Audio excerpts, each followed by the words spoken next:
down there about that night in Chicago.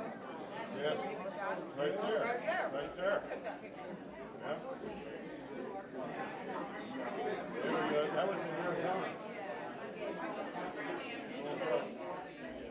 We stayed 2 blocks from where they played the other.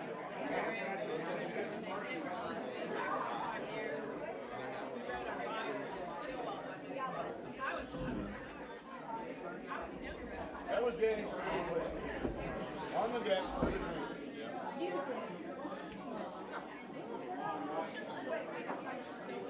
Leroy.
By the time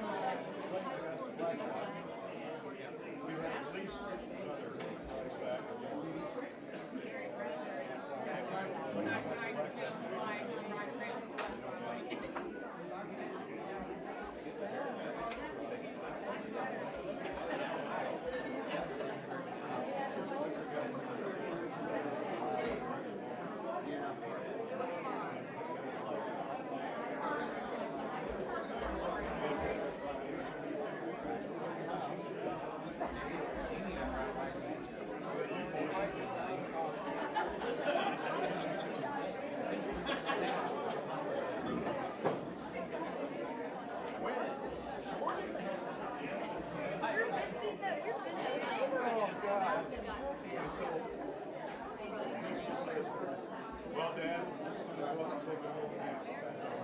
little nap.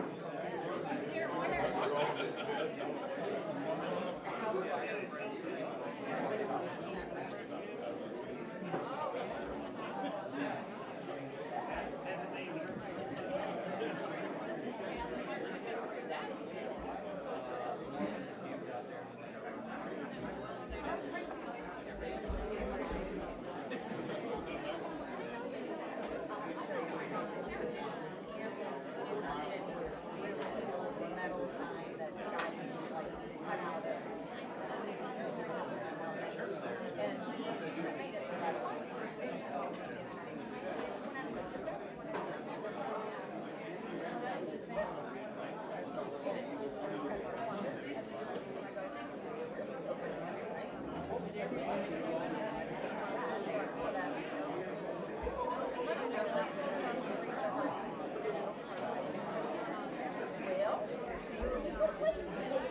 Testing 1 2 test.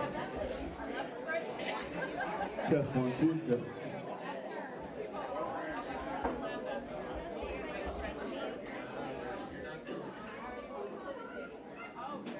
Testing 1 2. Test. More. Testing 1 2. Is that too loud? No, pretty good. Keep going again.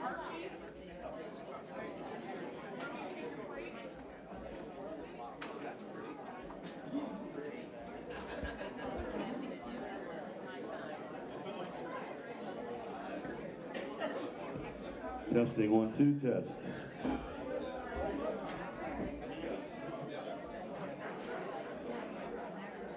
Testing 1 2 test.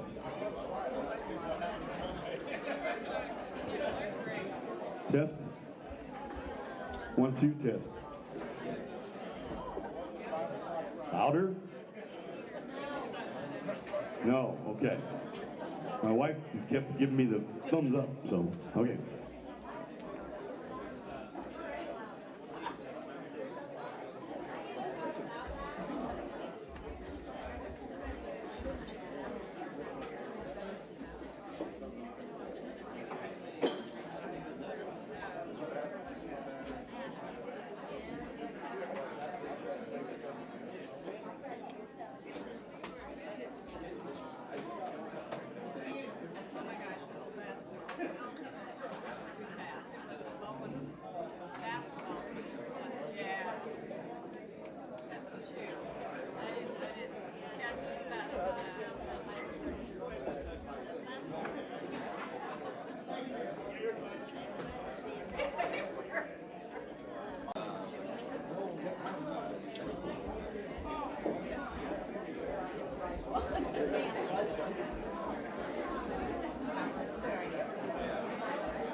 I just do it all. I don't just like.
Everyone, I'd like to welcome you to the celebration of life.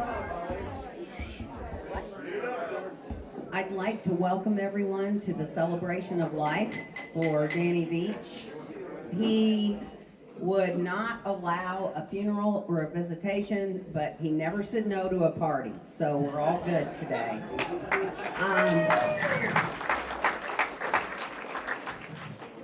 Eric is the bartender, and he will keep a tab for you. So I just wanted to let you know that. Get it up there, girl. So anyway, I'm going to start today, and I'm going to read a poem, and it's called "Someone is Missing." Can you guys hear in the back? Okay. You want my lips on it, Roger? I'm going to get lipstick on it. Get your lips on that baby. Okay. That's what Beecher would say. Get your lips on it, baby.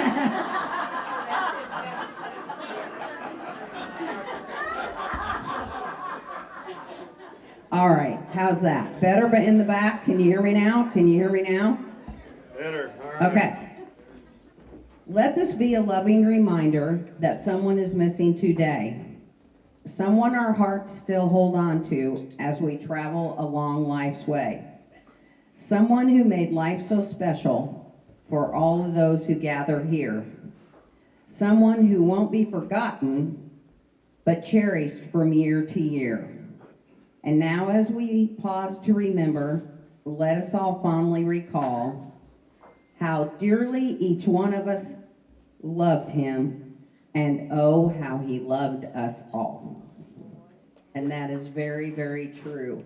So, as I said, we are celebrating Danny Veach's life, or AKA Beaver, Dungeon, Bemis, Big Guy, Big Dog, Tom called him. And I don't know, I'm probably missing a lot of them. I was Sweetheart Baby Dixie because we went to New Orleans and had Dixie beer.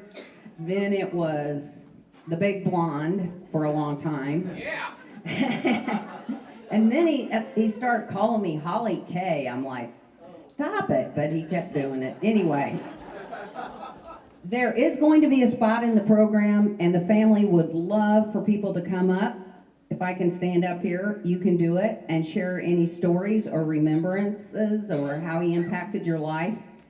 And it is being filmed because our nephew Joel Veach in Arizona, David's son, could not be with us today due to surgery on his knee. So that's why we are filming the program.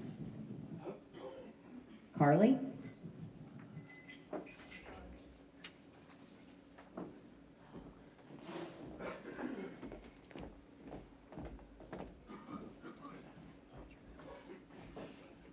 Well, I don't have a problem being loud. Why?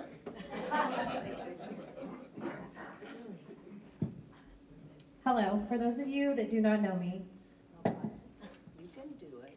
You can do it. It's okay. Take a deep breath. You can do it. Yeah.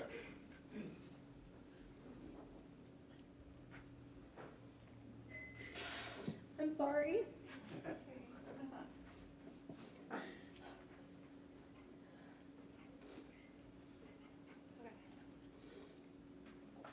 For those of you that do not know me or see me as familiar, I am Carly, Dan's favorite niece. Cindy is his sister, and that is my mama, and my dad is Tom. I want to start out by thanking each and every one of you for coming today and celebrating the life of my amazing, one-of-a-kind uncle, Danny Veach. He clearly was loved so deeply. Accepting the fact that I'll never be able to get your awesome hug and hold that strong hand of yours again will haunt me for the rest of my life. The hardest part of my day is waking up only to remember that you're not here, and I have to feel that ache all over again, just like the day before. I find myself crying in my dreams when I see you and waking up myself feeling like a nightmare. I wish this was a dream. I never thought that you would leave us so soon. As much as it breaks my heart and every single life that you touched, time does heal. And I have peace knowing that you are home and you are no longer in pain. I know you knew how much I loved you, but having the urge to tell you again and again will be something that I keep wishing that I could do. From the moment I was a little girl until now, you were a huge part of my life, influencing me to always do my best, and you always made sure to tell me how proud of you were of me every chance you got. Never would you ever forget to make me laugh uncontrollably or push my forehead down and say, "Heal," in your best savage self voice. We always shared the best inside jokes and could just look at each other and know what the other was thinking. Literally, I would just look at you and you would laugh and laugh for no reason. Sometimes just because. I'm gonna miss that. I remember second guessing my career doing hair, and you and Aunt Holly encouraged me just as much as everyone else around me. You were even so proud of me when I bought my first car, the Kia, on my own, and I won't forget being so excited to show you. From your history facts to your sports 101, I don't think there was anything that you didn't know. You not only made a huge impact on everyone who knew you, but you were the sunshine in my son's life, who will deeply miss you. He talks about you every day, the wrestling, the couch talks, the puzzles, and the games, being in the yard, and you two sitting on the deck. All those things that you two love to do will never be forgotten. All of these little things mean so much to not only me, but to him too. You are more than amazing, and the memories that I have with you will never fade. Everyone in this room can say that they have many amazing, unforgettable memories with you. It's truly hard to love someone so much as my uncle with all of your heart, and then one day be forced to live in a world without them. I'm going to try my hardest every single day to just remember the amazing, beautiful moments that we shared, as should you all. If we could all love you back here, you would live forever. It feels like I have missed you for forever now, but the reality is this is the beginning of a lifetime of missing you. I love you so much, and I'll miss you more than I did the day before that. And I know you knew that, and for that I'm thankful. If we can all raise our glasses, we can all say that legends truly never die.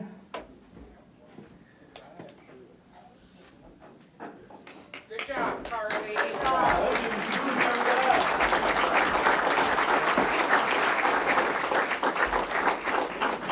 Susan?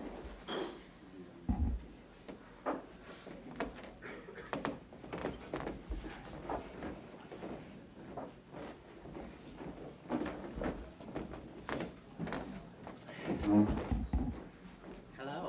can you hear me? Oh. Can you hear me now? Can you hear me now? Very good. All right, now, I'm reading something that my stepson Joel Veach wrote, and of course I have trifocals, so I can't really see it because it's small, so I'm gonna take my glasses off. Joel couldn't be with us, as Holly said, but I know he's here in spirit. So this is for Joel. Uncle Dan, Uncle Dungeon. I would always get so excited when I knew Uncle Dungeon was coming to visit. He would play some baseball or basketball with me. He and my dad would be firing off wisecracks, one-liners, and inside jokes with decades of history in their meanings. Beatles music would always be playing while they would sing along. Uncle Dan would show me his butterfly tattoo and make the wings move with his muscles. Many laughs and memories were made when he would visit, but there was one extra special thing he would do for me just about every time he would come to see us. He would bring me cassette mixtapes that he would make from his music collection. He would give me about 2 to 3 at a time, and of course, each one had extensive details about each song with each artist, the year, and the record label. He was known for that, wasn't he? He would give me 2 or 3 at a time. And of course, I would listen to them so much, I would wear those tapes out. They were oldies, classic rock, doo-wop, and Motown. It was like taking a class on popular music history. I would wear those tapes out, absorbing so much great music that meant so much to him. It was honestly been one of the most biggest influences of my life. As time went on, we would sit and listen to music together, taking turns playing songs for each other, and just enjoying something we both loved together. I am forever grateful that connection that we had. It only happened because he loved me so much that he took the time to do that for me. Recently, we had made a new tradition of going to spring training baseball games in Arizona. Joel's in Mesa, Arizona, Gilbert, Arizona, if you don't know. It had been something my grandpa Leroy and my dad David would always wanted to do, but never really got the chance. Those have been some of the most special times that we shared. It was kind of like they were both there with us. I never wanted those games to end. I hope someday all 4 of us will be able to see a game together again like we did in Chicago all those years ago. Thanks, Uncle Dungeon. You're a great part of who I am. I'm really glad you were able to spend time with the Savages. He has 2. They're 10 and 8. In the recent years, and make sure that they didn't become communists. That was always very important to Dan. Don't be a communist. The next generation of Beach Boys will carry on with the vigor and spirit of Little Man in Dungeon. You will be with us always. I'll miss you. Put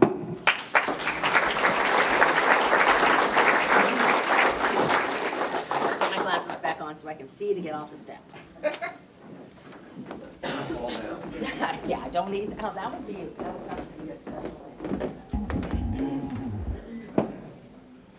Hi, everybody. Hey, knows how to use the mic. Yeah. The man who called me his son lived a very epic life, and that life had a very, very epic soundtrack.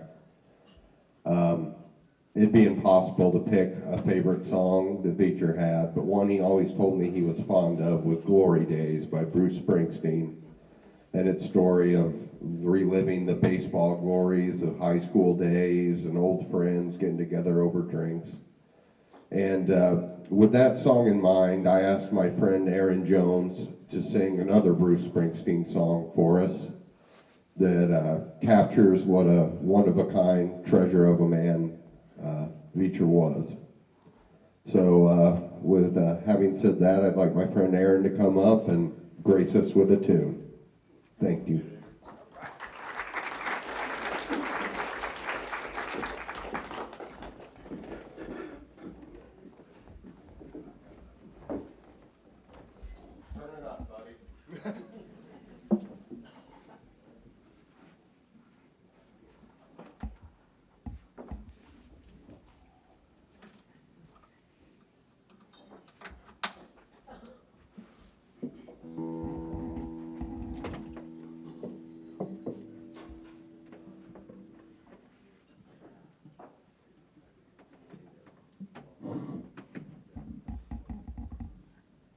think Wes picked a great song.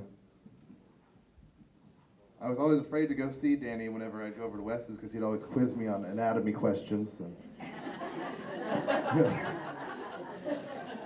More volume, bud. yeah, okay.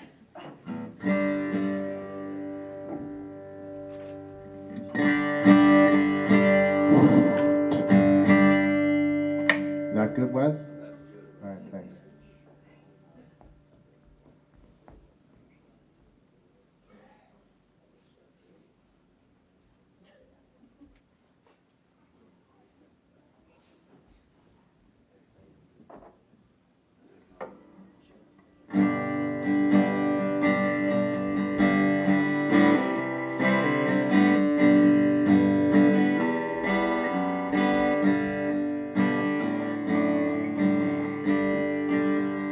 Well, they built the Titanic to be one of a kind. Many ships have ruled the seas.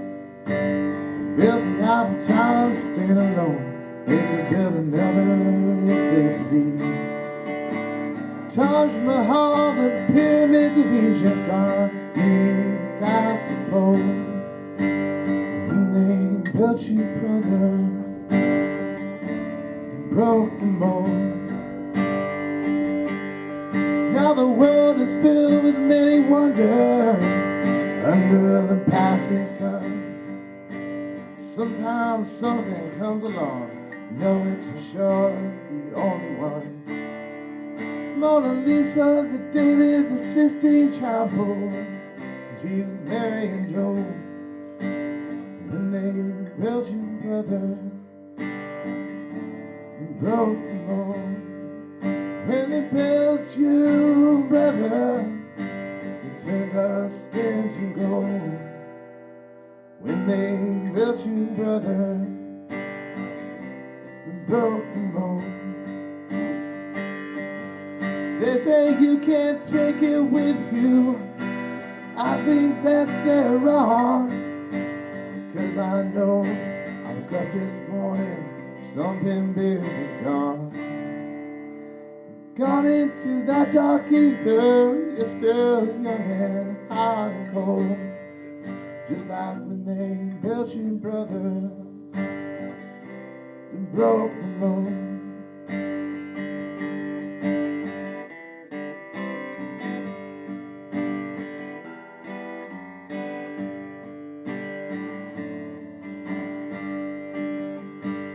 Your death is upon us, we'll return your ashes to the earth.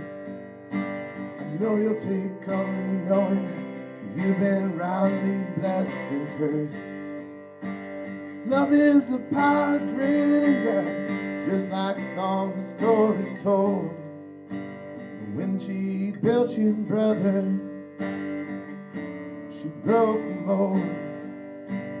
Attitudes of power stronger than death. I've been burning her stone cold. When they built you, brother,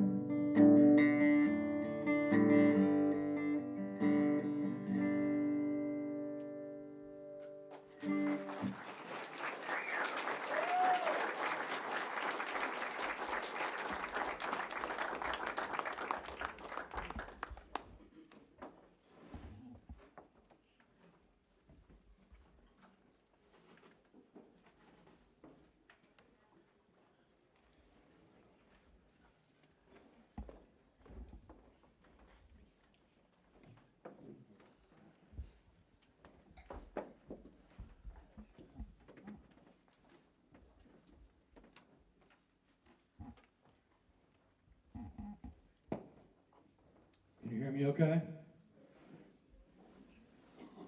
Okay, welcome everybody. I'm glad to see everybody here. What a nice turnout. For those of you who may not know me, my name is Greg Veach. I'm Dan's cousin. I'm the Veach, the one that couldn't play baseball but was in the band. But I'd like to start out my, first of all, when Holly asked me to do a tribute at this celebration of life, my first impulse was no. Because, first of all, it's I'm gonna have to ask your indulgence because this is gonna be very difficult for me. And second thing is, how do you summarize Dan Veach's life? Impossible. Just impossible. But I'll do the best I can here, and I said, this is, bear with me, this is a short tribute, and I will ask your indulgence because I'll probably have to stop. I'd like to begin my remarks with a quote from Lewis Carroll. Yeah, that Lewis Carroll who wrote Alice's Adventures in Wonderland and Through the Looking Glass. He said, in the end,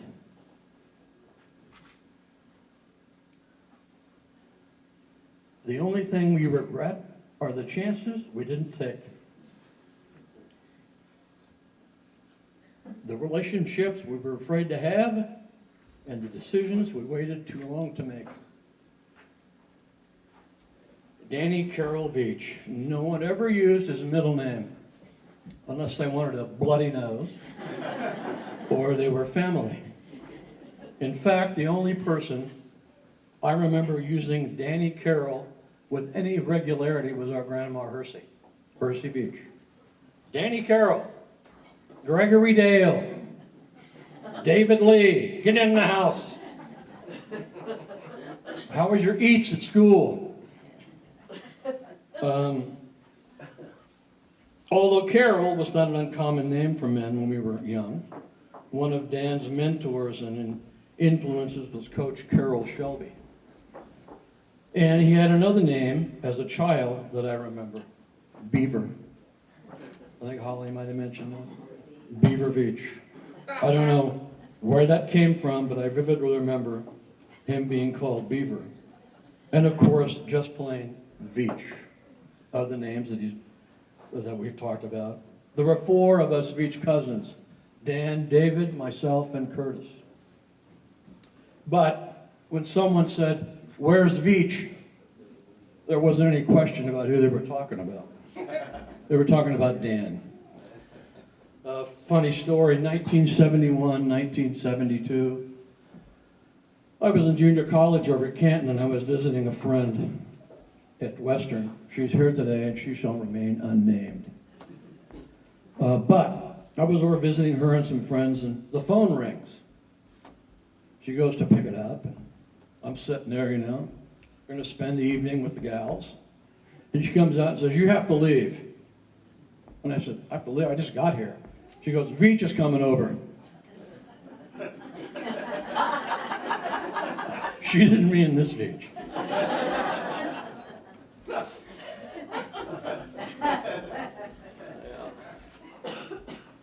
Dan was an accomplished storyteller. What sophisticated people, not this crowd, sophisticated people would call a raconteur. He seemed to have an unlimited supply of jokes and could cheer up any situation. And one of our dear friends, Tony Stump, was tragically killed. His death and funeral were devastating to us. I can recall the drive home from his funeral service in Carthage. I can't remember with certainty who was in the car, but I know Dan was, the O'Neill boys. We didn't know what to do with ourselves, so we're just driving around and pretty dismal, and Dan started telling jokes. Sometimes he had a little book he kept jokes in. And by the time 15, 20, 30 minutes, we were back to normal. When Dan showed up, you knew something was going to happen. It might not be good, it might not be healthy, and it might not be legal. But when Dan showed up, there was going to be some action. There was going to be some action. And in the end, all the really good-looking girls were going to go home with Dan. It didn't matter what kind of car he was driving, and we drove some junkers. The last time I saw Dan was on January 27th of this year in a hospital here in Quincy. I don't know if he knew I was there. I'd like to believe he did. But the first thing that came to my mind when I walked in the room and realized that we were going to lose him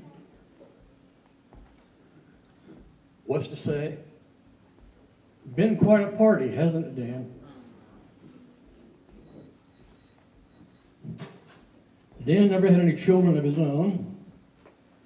Unfortunately, he would have been a great dad, but he certainly loved kids and was loved by all his nieces, nephews, and students. So I'm told. Now, I could go on for a good while, as could all of us, with Dan's stories. But I'll just share a couple that are particular memories for me. As I've said, Dan, Dave, Kurt, my cousins, the Buzzard boys, were all great baseball players, great athletes, natural athletes. And as my Uncle Leroy so articulately pointed out to me one time, that Greg couldn't hit a bull's ass with a barn door.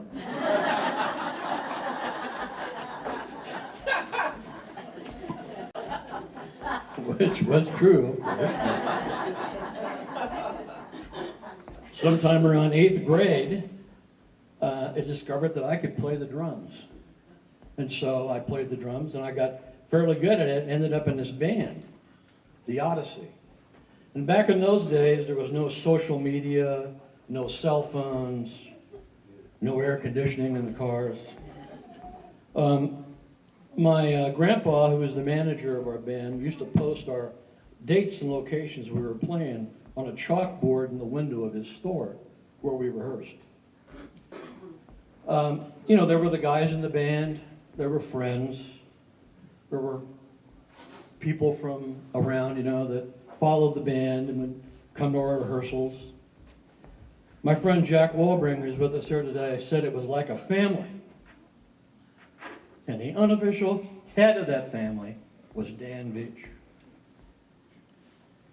So one night we're playing at the Windmill in Golden, and this is before they put the building on the back. There was a concrete pad. We played on this concrete pad. And there was a usual collection there, and to give you an idea of the craziness that went on, before we played, there was a ketchup drinking contest. You laughed, Jack. I think, did you win? More than one. Anyway, we're playing, we're having a great time, and a lot of people are having a great time. And Dan decides that we need a guest singer. So, I don't know if Steve Miller's here tonight or not, but if he isn't, Mezzy. So Dan somehow came up with this little bitty straw cowboy hat, like a Halloween hat. And he puts this on Steve Miller. And he says, he gets up, and he walks right up to the center of the stage, grabs the mic, and he says, "Ladies and gentlemen, we got a special treat for you here tonight. This is all impromptu." He says, "I got a new band, Homer Wingate and the Humidifiers."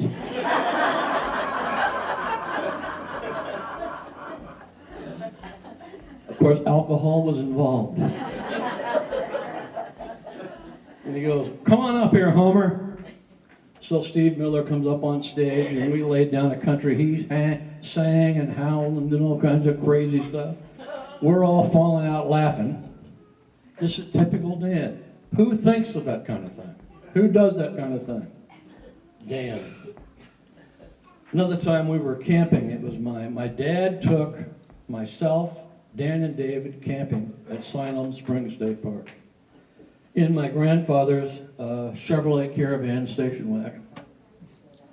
So we had a great time, and then we got time to get ready to have our campfire. Dan starts telling stories. And he tells the story about the serial killer running around Brown County. And that little 9 and 10-year-old children were found headless. So, Dan and Dave are sleeping, and all night I'm looking around for the serial killer's gonna cut my head off.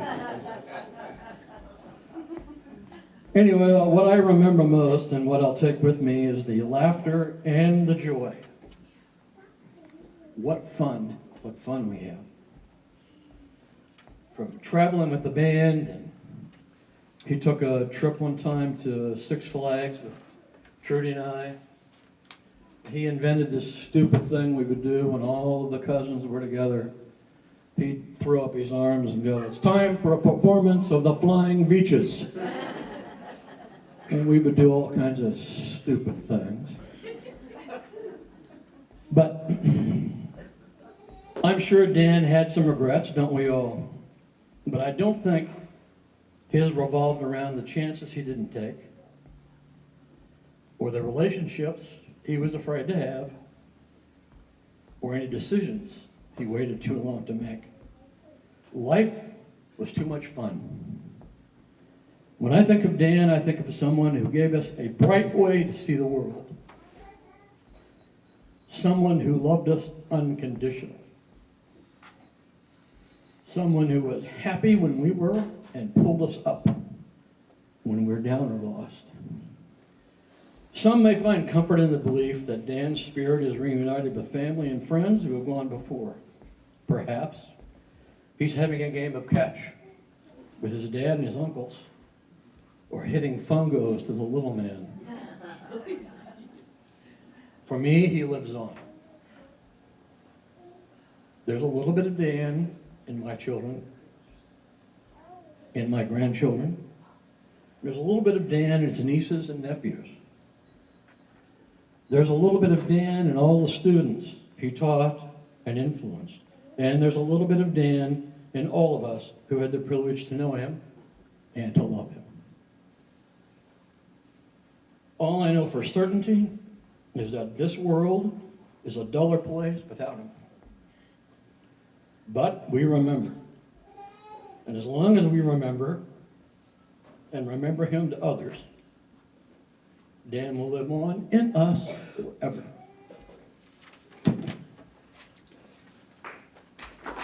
I'm not done.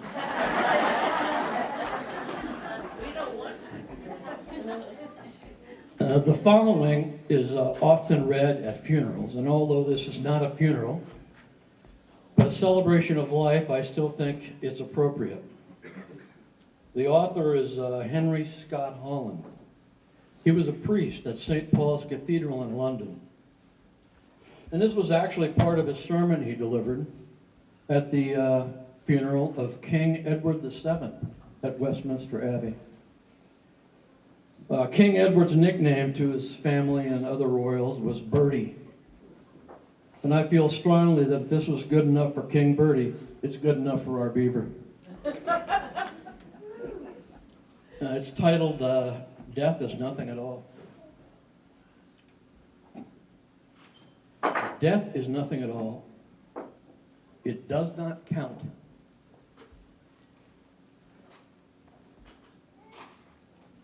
I have only slipped away into the next room. Nothing has changed. Everything remains exactly as it was. I am I, and you are you. The old life that we lived so fondly together is untouched, unchanged. Whatever we were to each other, that we are still.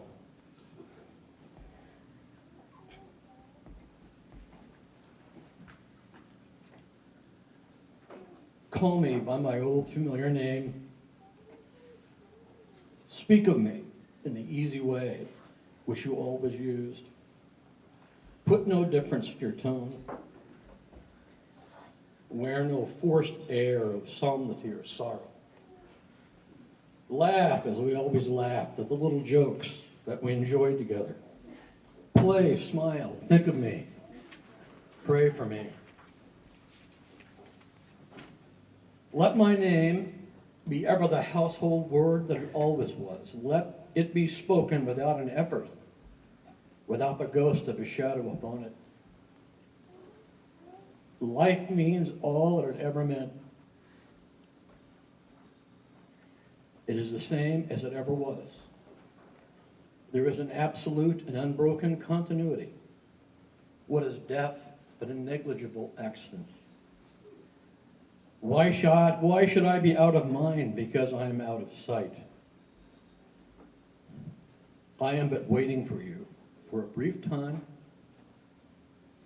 somewhere very near, just around the corner. All is well.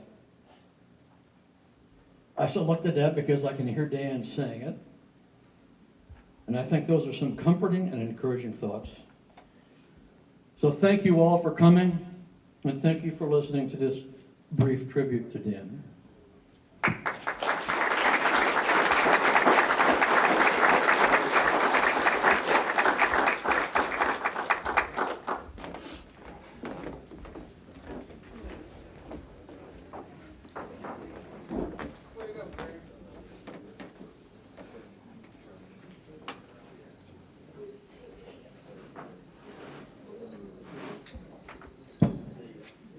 Well done, Greg. I'm sure Dungeon is saying, well done, my faithful servant. My name's Roger Gouchow. Danny Veach and I became friends in college, and the stories I could tell. I thought about what to say when Holly asked me today, and I will never be the poet that Dan Veach was, but I did write something from the heart, and it is entitled Ode to Veacher. Veacher and I met at good old WIU, and my oh my, how fast the time flew. You see, I never would have passed anatomy and kinesiology class without Veacher's sweet, talented ass.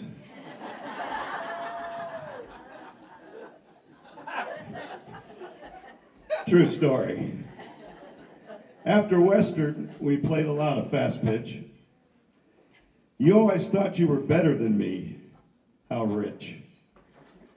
And Willie P. would probably always agree with you, even though I will never, ever concede to you two. What times we had at those fast pitch games.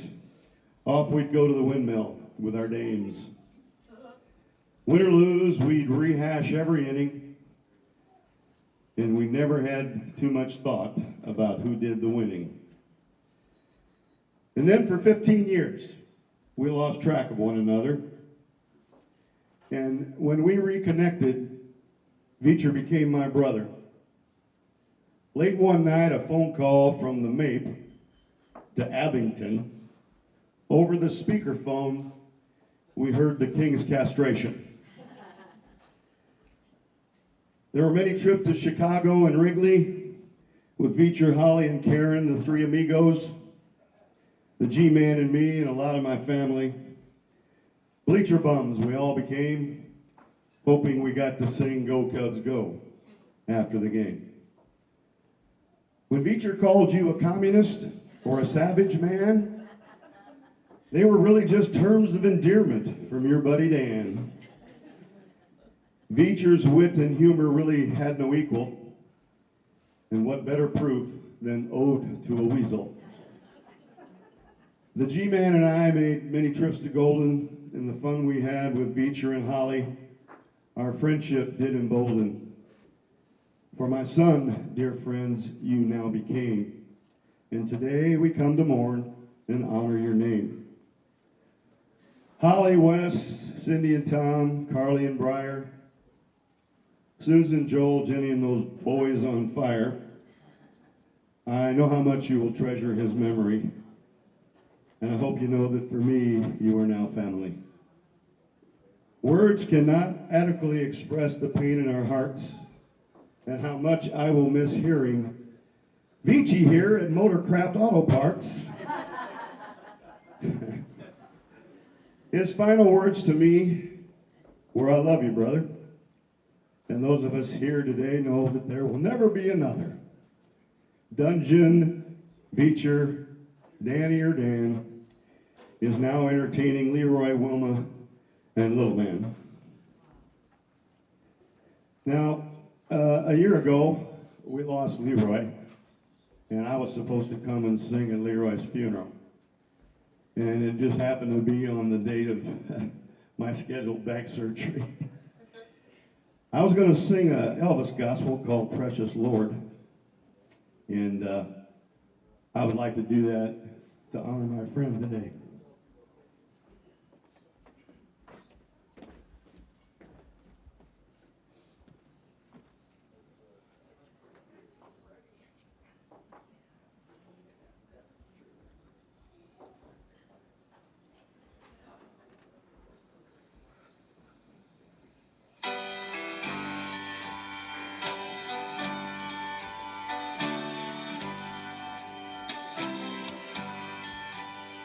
Precious Lord, take my hand, lead me on, let me stand.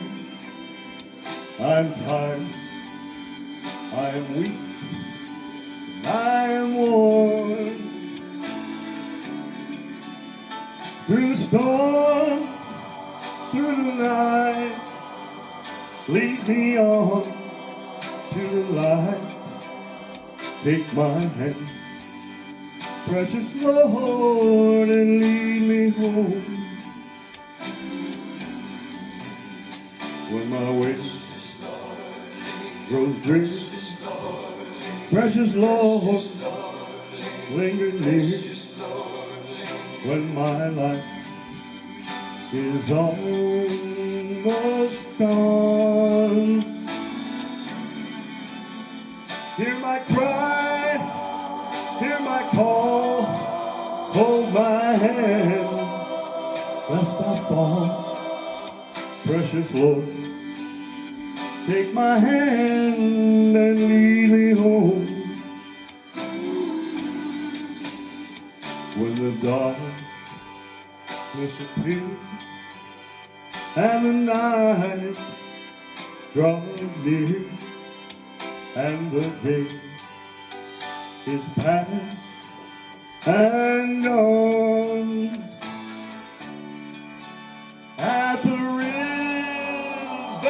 I stand, guide my feet, hold my hand, take my hand, precious Lord, and lead me home. Precious Lord, take my hand, lead me on, let me stand. I am tired, I am weak, and I am worn. Through the storm, through the night, lead me on to the light. Take my hand, precious Lord, and lead me home.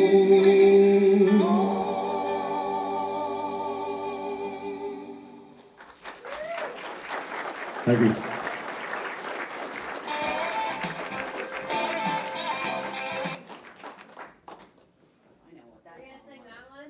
I was going to let somebody else sing that one.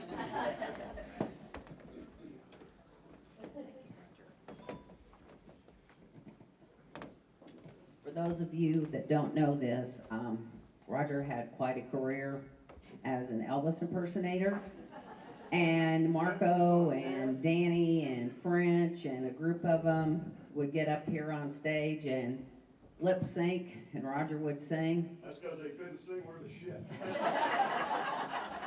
And one day, the Red Hat ladies had a meeting here. So we were in the bar getting a little, having a few cocktails, and we were listening to their meeting, and Wes goes, "This is like something on Saturday Night Live." So then they come on here, and Wes is playing air guitar with everything he's got, and they did the show, and Liz would get dressed up, and Roger would give him the scarf. So after the show was over, I heard a couple of the Red Hat ladies say, "That boy can sure play that guitar." So anyway, I am starting with the memory story part, and I really, really hope some of you come up here and kind of share a memory or a connection to Danny. Danny and David, which is little man, his brother, they were very, very close. And people won't believe this, but they actually had a pet monkey. And its name was Jocko Veach. And it would go around town and pull everybody's onions and carrots out of the garden and pull clothes off the clothesline. And they had that monkey till Danny went to college and he took it to a zoo. True story. So anyway, every single year, I think even in college, they mowed the Bowen Cemetery together. So they were mowing at the Bowen Cemetery, and somehow Danny came up with this idea, and he shared it with little man. So he goes to his mom, Wilma, "Mom, we need some white sheets. They have to be white. Do you have any old white sheets?" So she said yes, and she says to the little man and Dan's dad, "What are those boys doing with all those white sheets?" So anyway, Danny hatched this plan. There was a party at the cemetery there in Bowen, and he wrapped up in white, and he looked like a mummy. And he set up a campfire, and he came out of the corn. And everybody screamed and yelled. Is anybody here that was there when the mummy man made his appearance in Bowen? Okay, we do have one in the crowd. So anyway, Danny and I met in middle age, and anyway, we were both from Hancock County.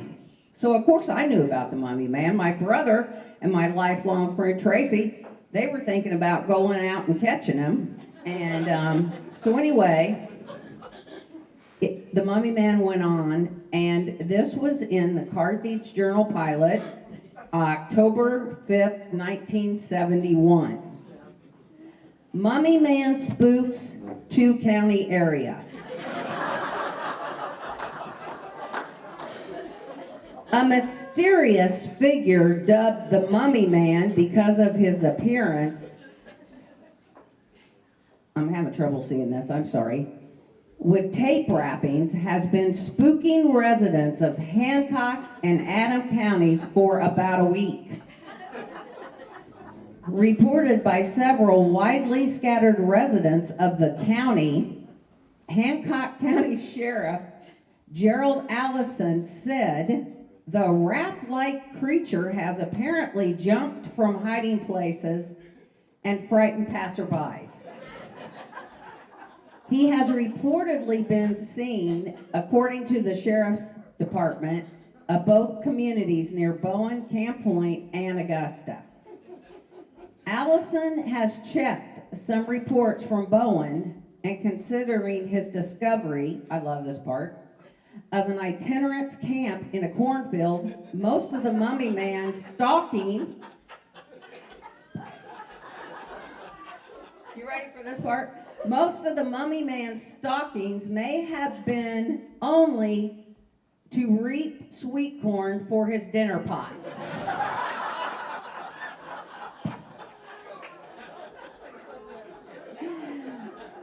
The fact that the cornfield is near a cemetery where the man was seen at least once, many have contributed to the mystery. And here's Danny's copy. I had to have it laminated at Staples because it was falling apart. So, I mean, I know a lot of people in here knew about the mummy man. So, Dan and David, little man, they decided to tell Wilma and Leroy that Dan was a mummy man. So they sit down to supper one night, and Dan goes, "We got something to tell you. I was the mummy man." "Oh, you boys, you were not. Just stop it." They wouldn't believe it, but they did actually confess that Dan was the mummy man. So.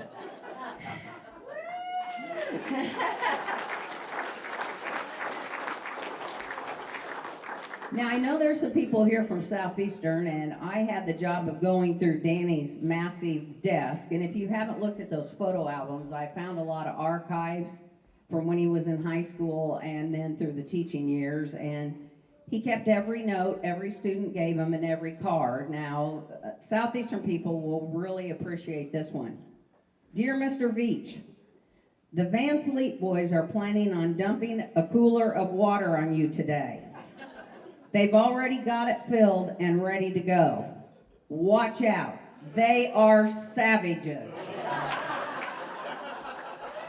And actually, I think I know which Van Fleet girl wrote this note to Danny to let him know. So that's my part, and now I'd encourage anybody to come up and share. It's better if you come up here because Michael can get it on tape.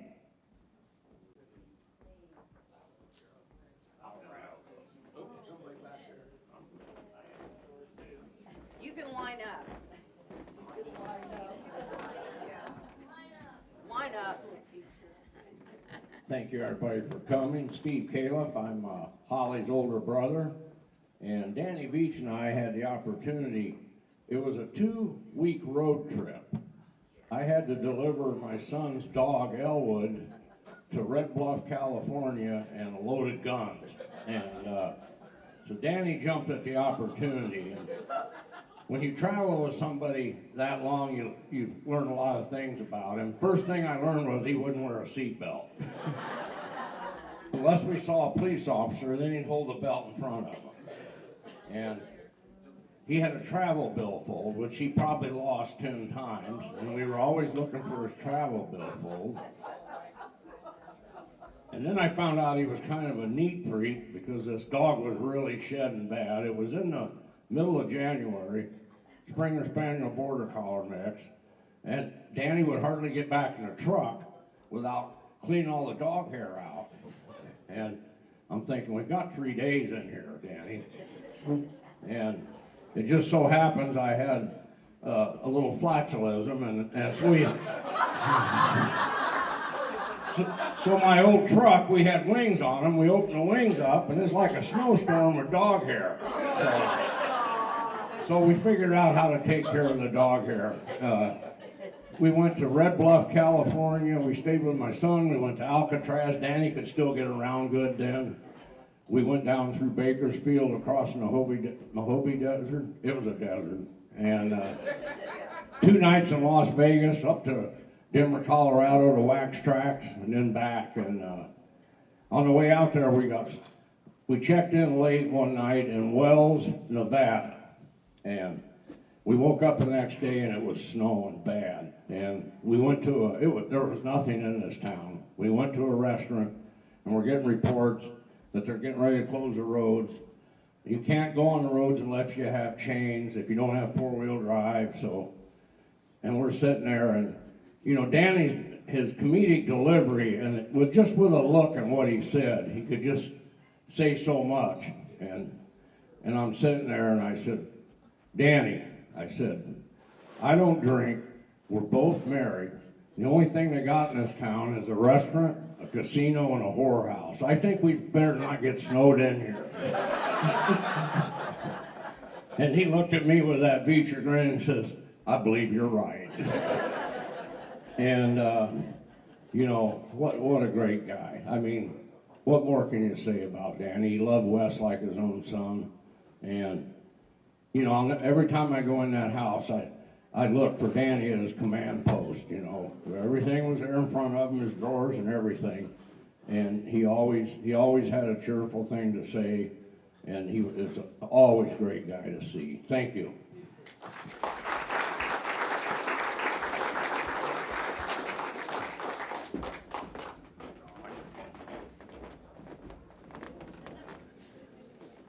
My name is Richard Hendrickson. Both of them? Oh, okay. Got it? Okay, my name is Richard Hendrickson. Most people know me as Swede. Yeah, do you hear me now? Okay. Well, start with the Mummy Man. I definitely know about the Mummy Man. I used to weigh about 300 pounds. I rode a 90cc bike, and one time I was out there at the bridge, and that's where he'd come out. Scared me half to death. I definitely got the motorcycle going, but it was a hard time. I know all about that. Now, the other thing, you guys left out one name for Beaver. Hammer and Hank Aaron. Because I lived half a block from him. First when he was in the creamery or whatever, and then he was moved over another block. And we played baseball all the time, and he always wanted to be Hank Aaron. And he was just, some of the stuff he done was hilarious. You guys never, you were talking about him being a baseball guy. I'm trying to think of the guy's name, but we both went to Southeastern in Kilkett. Well, one of the guys that played baseball there was a 4-time All-Star. Wow. And Danny knew him, and I belonged to a yacht club in Kilkett, and there was a whole bunch of guys, when I told them Danny had passed, oh yeah, we remember him, he went to school with us at Kilkett. But the thing about Danny was, he always had something going on. His birthday was the 11th, I believe, mine was the 25th of Christmas. Every time I said something to him about his birthday, he says, well, Sandy's coming pretty quick for you. And he was just a different kind of guy, I always liked him. At least we got back to that one table where I'm sitting at, there's, let's see, 5 of his classmates besides me sitting there, so at least we're honoring him. And he was just a different kind of guy, we always had fun with him. That's all I wanted to say. He was something else. We had a lot of fun, had a lot of good times. Thank you.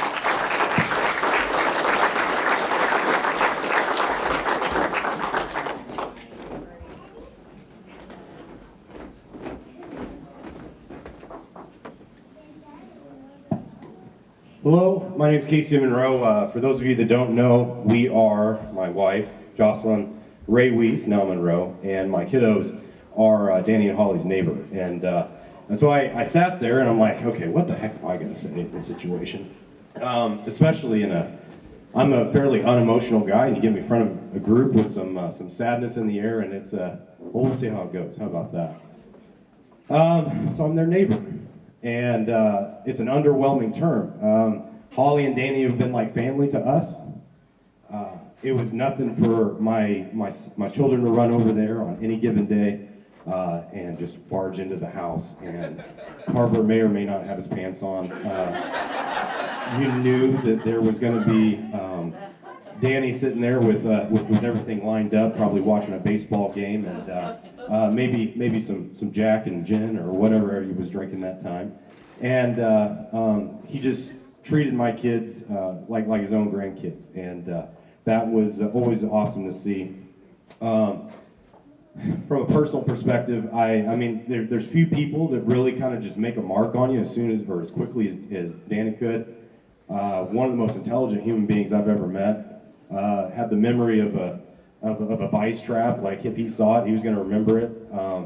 And I always liked his little projects that he'd get himself into, and whether it was putting together a puzzle or writing down every single town with their mascot, going through putting stuff on maps. I mean, you name it, he was doing it.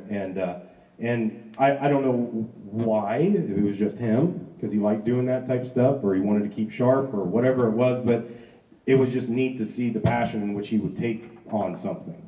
And you could definitely tell that he had that passion for his wife, had that passion for Wes, music, his family, all those things. So, that's one thing that I'm going to remember from Danny, was just to have passion in things that you do. Thank you.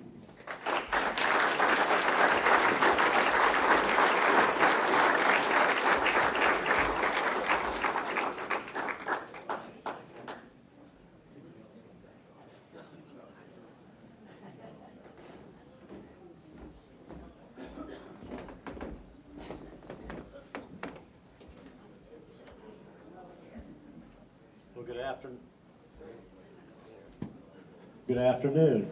Dan and I, we knew each other very well. We spent 12 years going to school together, all the way from first grade through high school. And we did a lot of things we probably shouldn't have done. We grew up back in the days when helmets weren't cool, you didn't wear seat belts. One of the things we do, he grew up when he was younger, his dad ran the milk plant, and they lived in the living quarters above the milk plant. And we would get on a wooden pallet and ride down these rollers up the milk jugs, or the milk cans would go down. And whenever it would be a big flood, we would get on inner tubes and we'd ride from Bowen clear down to Highway 94 on inner tubes. No life jackets, of course.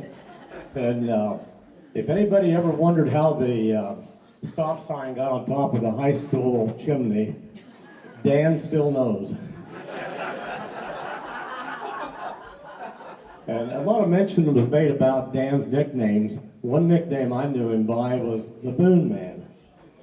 And I don't know if anybody really knew this, but Dan and two accomplices, which I won't name, invented shooting the moon before that term ever came about.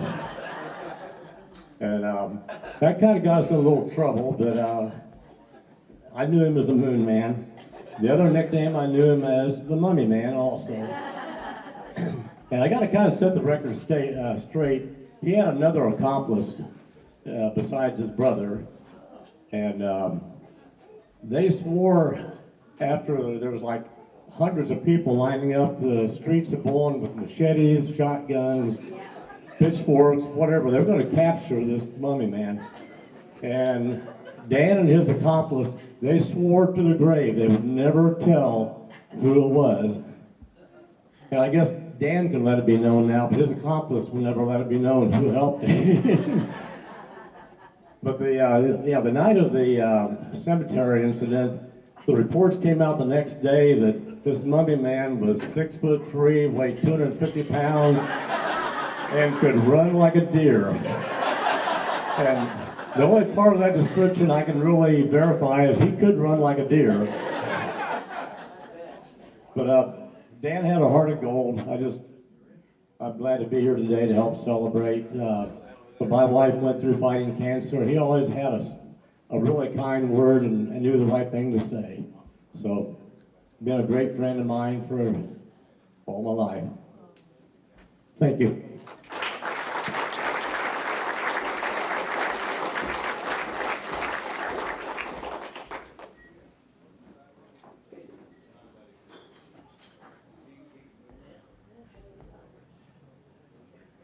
Come on, that can't be it.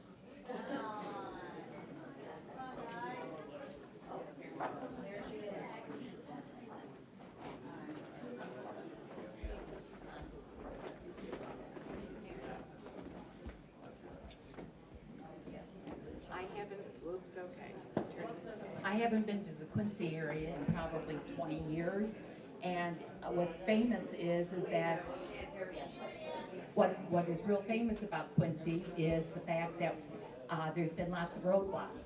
So I got here a little later than what I thought because of the roadblocks. So I'm driving all over town looking for it, and there were spots that I saw that looked familiar, but I wasn't quite sure. So it's kind of like I kept stopping cars everywhere saying, how do I get over to the Elks Club? Okay. Danny would be sitting back and laughing, because of the directions. It's kind of always, this is my right, and he'd sit back and just shake his head at me. I want to talk about the man and his gentle soul.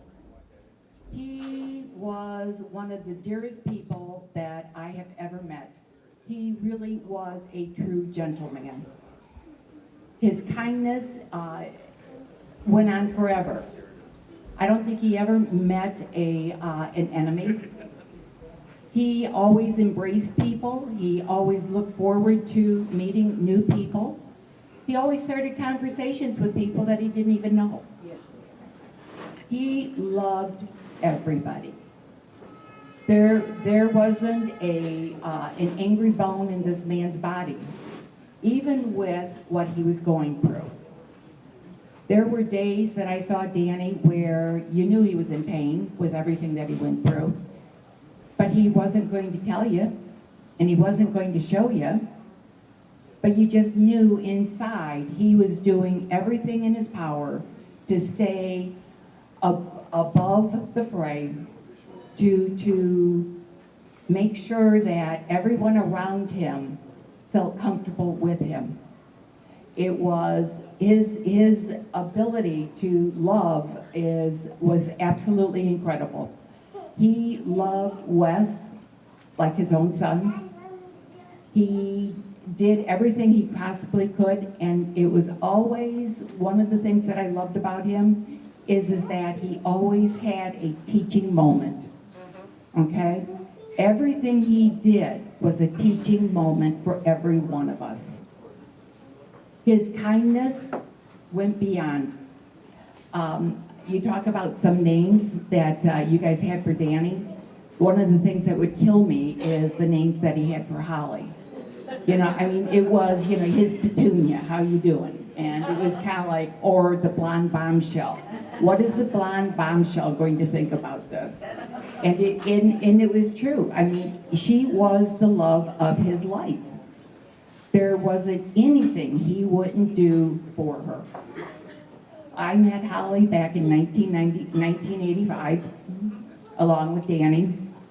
And it was an interesting couple in the beginning. And it was kind of like, okay, you know, and I was the big bad union rep at the time, so it was kind of like, okay, let's go. But, you know, Danny loved everybody. And I just want to say that he has left a void in my heart. I'm assuming he left a void in your heart. And it's kind of like, I just want to say to the man, you know, thank you for sharing your time with us and giving us what you gave us. Thank you.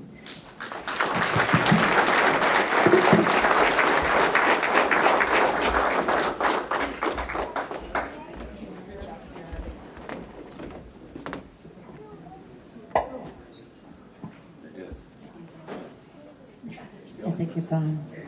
Hi, I'm Cheryl Kerback-Buss, and this is my husband, Kevin. And I've known Danny since I was in about the 5th grade when we moved to Bowen, and they just lived a couple houses over. Couple things I remember when I first met him was he was walking around their house in his underwear, brushing his teeth, and singing, I'm sure, some song, and I'm like in 5th grade going, okay, this is a weird family. And they are a weird family, but I learned to love them. So another story that Kevin's going to elaborate on is we used to go to Jay and Nancy's as a couple, a bunch of us. We had moved to Quincy, so we still went to Jay and Nancy's once in a while on New Year's Day. And we would celebrate New Year's Day. And Holly and Dan were living in Golden, yes. So we're having a good time. All of a sudden, we're like, where's Kevin? Kevin's gone. He's like, was it before cell phones? I can't remember. Might have been before cell phones. So we're like, oh, I bet he went to Holly and Dan's. Because he would do that once in a while. He would go over there and just kind of disappear. So never came back. Never came back. Finally, we were like, well, we better go see what's going on. He must still be there. And it's been several hours. So we go to Dan and Holly's, and as usual, they're very welcoming. Welcome this big group, because there's probably about 12 of us. You know, road trip to there and back. We go in, they're having homemade wine that Danny has made.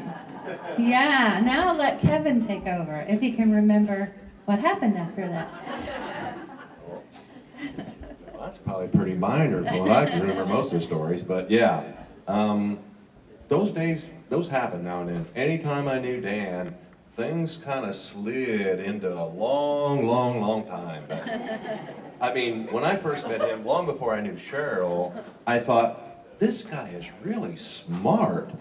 I thought, my. So I would smart off all the time, smart off. He'd come back with this witty, intelligent thing, and I thought, this would go on, and next thing I know, we'd be by ourselves. I remember being out drinking through the night and riding in cars, and I remember coming back from, I don't know where we come back, but anyway, I was driving down the road, and I had this car that I really liked to abuse. You probably remember this, and I thought, these intellectuals, let's see if he's as foolish as I am, I'll scare him. So I flying down the highway, I slow down, I do one of these Fast and Furious 180s, like that, put it in reverse, and I'm going backwards down the road. And I thought, that's gonna freak him out. And I'm driving down the road backwards. He's just calm as can be, like, huh. That was cool. I'm speeding up, I'm going probably about 50, because this car would do it backwards, looking in the mirror. And we're gaining on the car. And this got more difficult. I didn't practice the night time, because I couldn't see where I was going. But this car was coming up, and I thought, I'm gonna pass this car.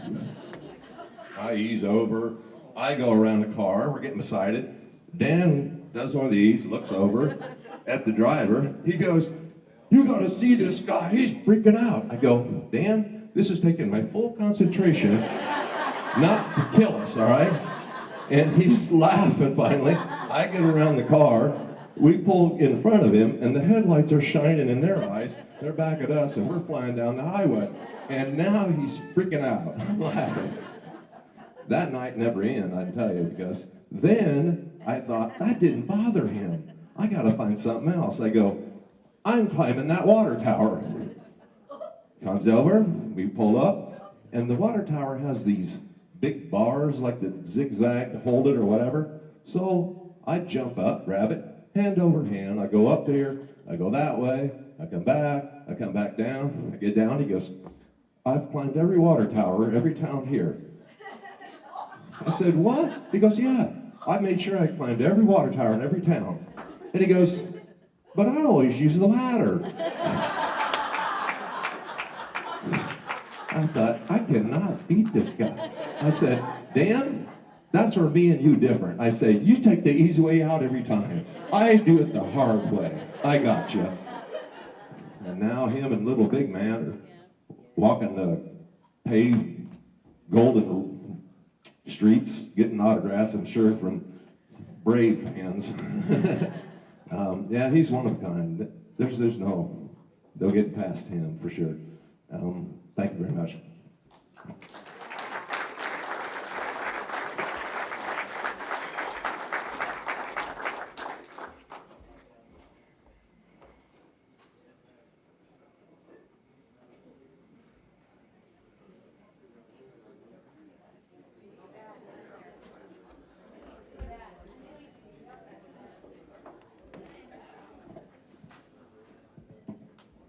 Hi, everybody. I'm Bill Pittman, and I'm sure everybody has seen a performance by Veach at one time or another. This story won't require statute of limitations running out because nothing illegal happened, but it was here at the Elks. And I got a phone call one day, and Coach Rafferty said that he and Danny were coming down to the Elks, which really sends a little fear through the bartenders, but they were of good humor. But this turned out to be his last performance. And at the time, I wish I'd have got my camera out and filmed it. But he told the usual jokes, and Carol's Red Hanger, and Ode to the Weasel, and King's Castration, and all of us. And everybody was laughing and having a good time. And then one lady at the bar says, Danny, please tell this joke she likes." And he said, "Which one?" And she said, "Little Red Riding Hood." And anybody that's ever heard Danny tell Little Red Riding Hood, that's how his performance ended. And I sure wish I'd had it filmed. God bless you. Goodbye, Carter.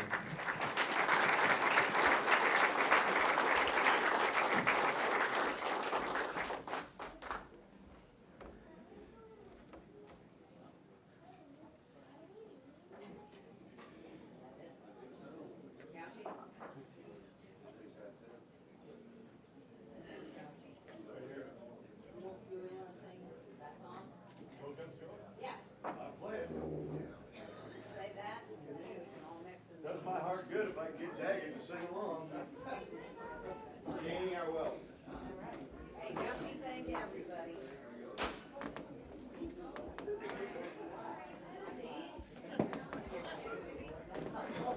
Evidently, we're through with the testimonials. By the way, just so you know, I think Holly and Wes and Cindy and whoever is involved in this day deserve a wonderful round of applause because this is perfect.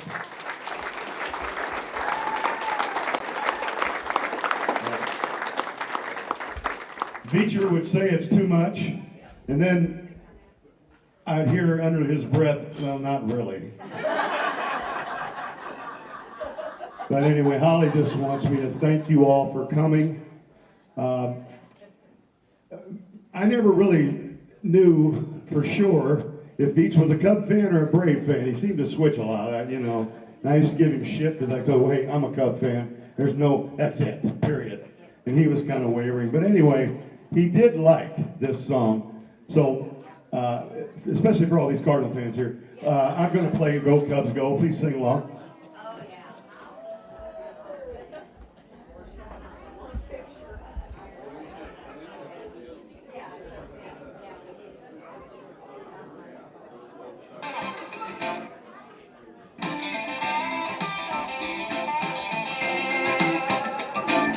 Baseball season's underway.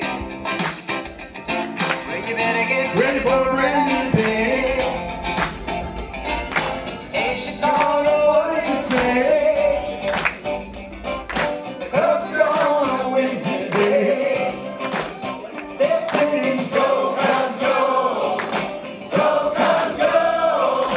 Hey, Chicago, what do you say? Cubs are gonna win today. Go Cubs, go! Go Cubs, go!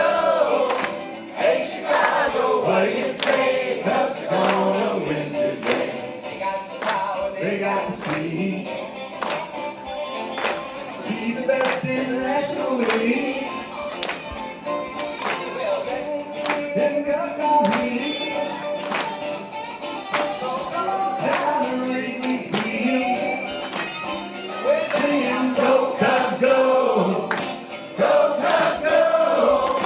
Hey, Chicago, what do you say? Cubs are gonna win today. Go Cubs, go! Sing it, Dave. Go Cubs, go!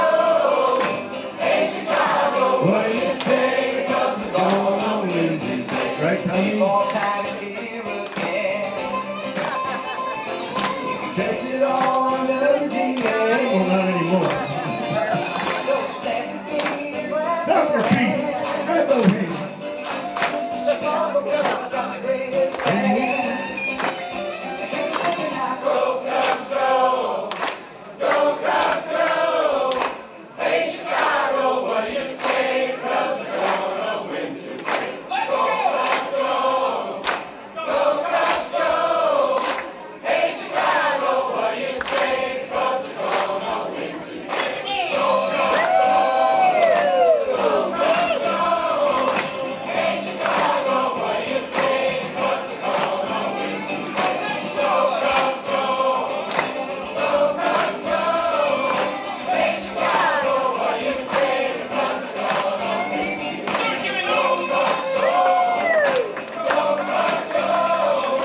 Hey, Chicago, what do you say? Cubs are gonna win today. Go Cubs, go! Go Cubs, go! Hey, Chicago, what do you say? Cubs are gonna win today. All right, it's time to party.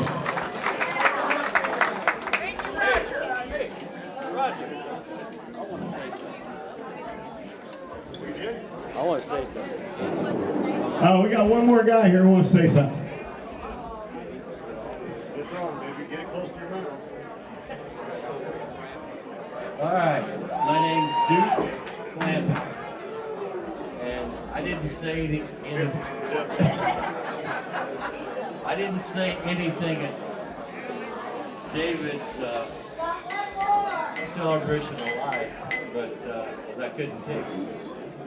But I felt like I had to say something now because I knew both of them guys for over 50 years almost, and they had my back every time, anywhere, and they taught me so much. And I was under his wing. I remember the first night, me and Dan went to the windmill. I was 20 years old, maybe 19, I don't know. But anyway, they got me to play on their fast pitch team the following, summer. I mean, this is in the wintertime. They had a back bar, and they had a band that night. And John Leffringhouse was bartending. I don't remember him, but I got to know him really well. But back in those days, Duker, you gotta kiss that mic. oh, kiss this. No, but anyway, we're down at the windmill. There you go. And Dan orders 2 beers, and they asked for my ID, John did, and Dan goes, after your ID, and he said, give him an effing beer and don't worry about it, he's with me. And that's the way, I mean, he just, I'll never forget him, and he bartended at the Windmill, and you remember the Cocktails movie? Well, he did this way before Cocktails even came out. He would flip those fists off his biceps and pour shots, and people just went there to watch him.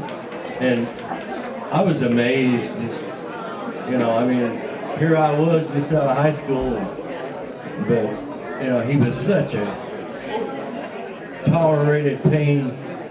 You know, he just he'd get hurt, but he didn't care. He just played through it, softball or anything.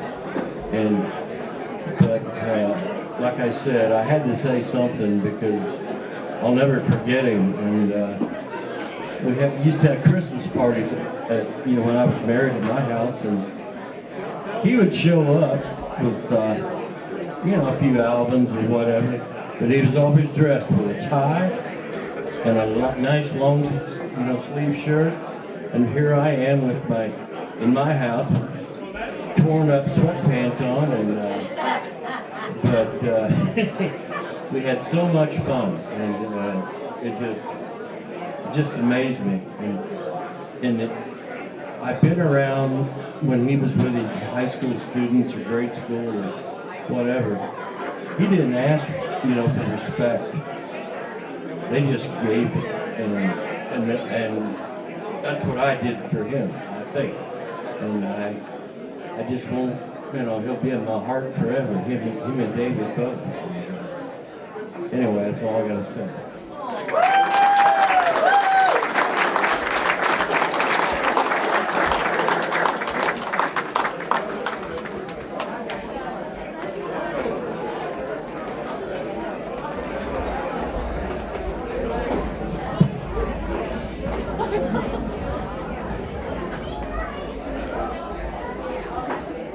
We just wanted to say that we love Mr. Veach very much, and we're the Abingdon students come up here to wish him well, and know we said a prayer for him in heaven. And he was a very good teacher and coach, and we miss him so much. And we thank you all. Thank you for inviting us. He was one of a kind for sure. Never a dull moment with that man. But thanks, Holly. God bless you. Take care.